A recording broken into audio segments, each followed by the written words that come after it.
नमो अरहंताणम नमो अरहंताणम नमो अरहंताणम। सूत्र है संपिक्षये अपगमप्पये, आत्मा के द्वारा आत्मा को देखें। सहज प्रश्न होगा कि ये दो आत्माएं कौन सी? आत्मा को देखना है और आत्मा के द्वारा देखना है। तो एक तो देखने वाली आत्मा और एक जिसे देखना है वह आत्मा, ये दो आत्माएं कौन सी? वास्तव में आत्माएं दो नहीं अनेक होती है। एक है मूल आत्मा जो चेतना का पिंड है, और एक आत्मा की जितनी अवस्थाएं होती हैं उन सब पर्यायों अवस्थाओं को भी आत्मा कहा जाता है। पारिभाषिक शब्दावली में एक द्रव्य आत्मा, दूसरी भाव आत्मा। द्रव्य आत्मा एक होती है जो मूल द्रव्य है, और भाव का अर्थ है पर्याय।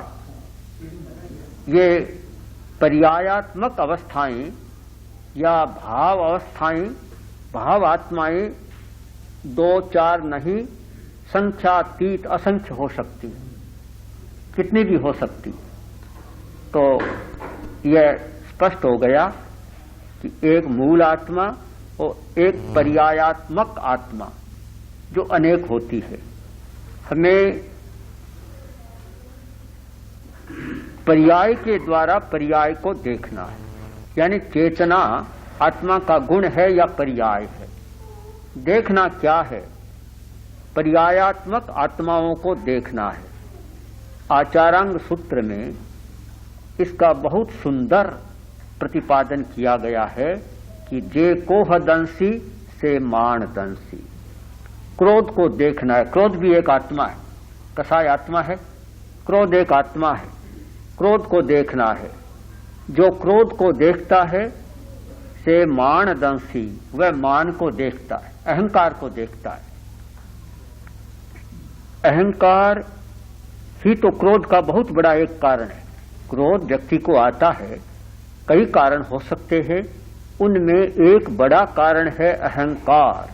जिसमें अहंकार प्रबल है, थोड़ा सा मन के विपरीत कुछ कह दो कर दो, तत्काल फुफकारने लग जाएगा। तो अहंकार बहुत बड़ा हेतु है। तो जे कोहदंसी, जो क्रोध को देखता है वह अहंकार को देखता है। जो अहंकार को देखता है वह माया को देखता है।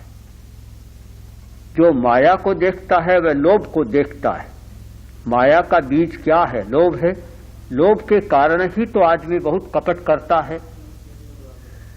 जो लोभ को देखता है वह राग को देखता है। लोभ भी राग के कारण होता है। जहां राग है, प्रियता का मनोभाव है, वहां अप्रियता का मनोभाव भी है। तो जो राग को देखता है वह द्वेष को देखता है। जो राग और द्वेष को देखता है वह मोह को देखता है, और जो मोह को देखता है वह गर्भ को देखता है। जो गर्भ को देखता है वह जन्म को देखता है। जो जन्म को देखता है वह मरण को देखता है। जो मरण को देखता है वह दुख को देखता है।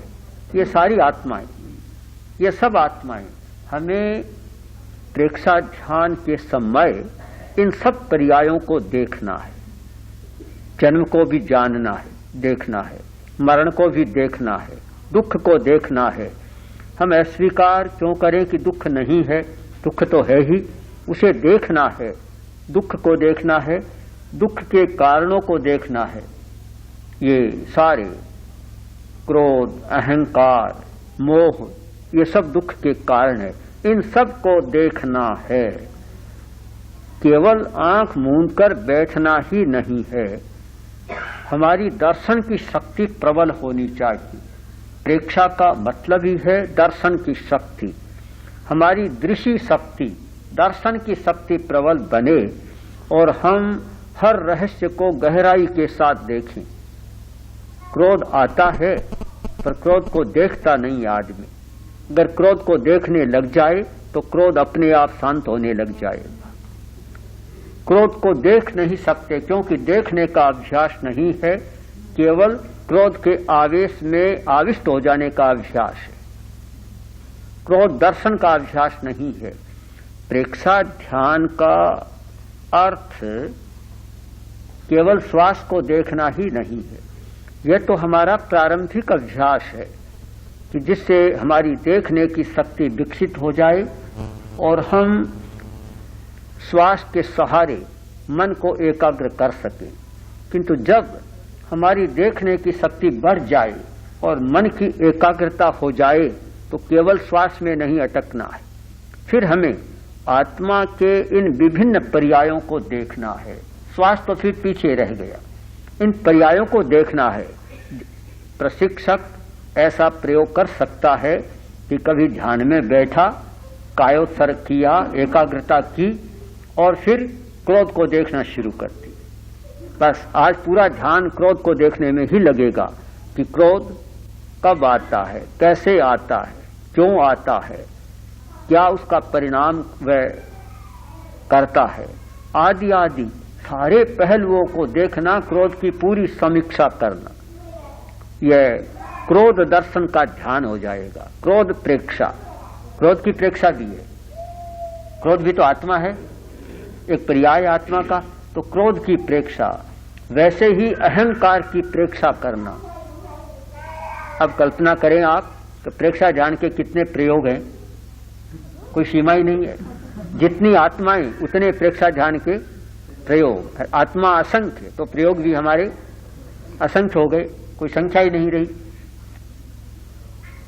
तो जैसे जैसे हमारी देखने की शक्ति बढ़ेगी वैसे वैसे सत्य का साक्षात्कार होता चला जाएगा।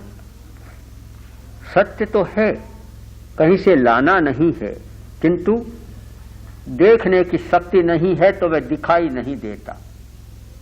वस्तु तो है, पर या तो देखने वाले की आंख नहीं है अथवा घोर अंधकार है, तो दिखाई नहीं देगी वस्तु।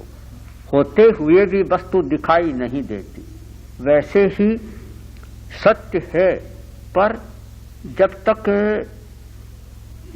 या तो मोह का अंधकार प्रबल है अथवा देखने की शक्ति का विकास नहीं हुआ है, तो होते हुए भी यथार्थ हमें दिखाई नहीं देता। प्रेक्षा के द्वारा हमारी दर्शन की शक्ति को विकसित करना है। देखने की शक्ति इतनी बढ़ जाए कि हम सूक्ष्म और अतल में छिपी हुई जो हमारी अवस्थाएं हैं, उन अवस्थाओं को हम देख सकें और उनका साक्षात्कार कर सकें। प्रेक्षा ध्यान का गीत आचार्यवर ने जो बनाया, तो उसका मूल ध्रुवपद यही रहा, आत्म साक्षात्कार प्रेक्षा ध्यान के द्वारा। आत्मा का साक्षात्कार करना है। अब कौन सी आत्मा का साक्षात्कार है? केवल चैतन्यमय आत्मा का साक्षात्कार ही नहीं, वह भी है, वह तो मूल बात है ही, किंतु पहले आत्मा के इन पर्यायों का साक्षात्कार करना है। जितनी पर्याय जो घटित हो रहे हैं पर्याय, उन पर्यायों का साक्षात्कार करना। और जैसे जैसे इन पर्यायों का साक्षात्कार होता चला जाएगा वैसे ही उनमें परिवर्तन आता चला जाएगा। जो व्यक्ति क्रोध को देखना शुरू कर देता है, फिर क्रोध का पर्याय भी बदलना शुरू हो जाएगा। क्रोध भी कब रहता है कि देखता नहीं तो जो सो रहा है उसके घर में चोर का प्रवेश भी हो सकता है। जाग गया मालिक, चोर भाग जाएगा। तो जब तक सो रहा है व्यक्ति, क्रोध को देख नहीं रहा है, तब तक मजे से वह चोरी कर रहा है। जैसे ही देखना शुरू किया वह भी भागना शुरू कर देगा।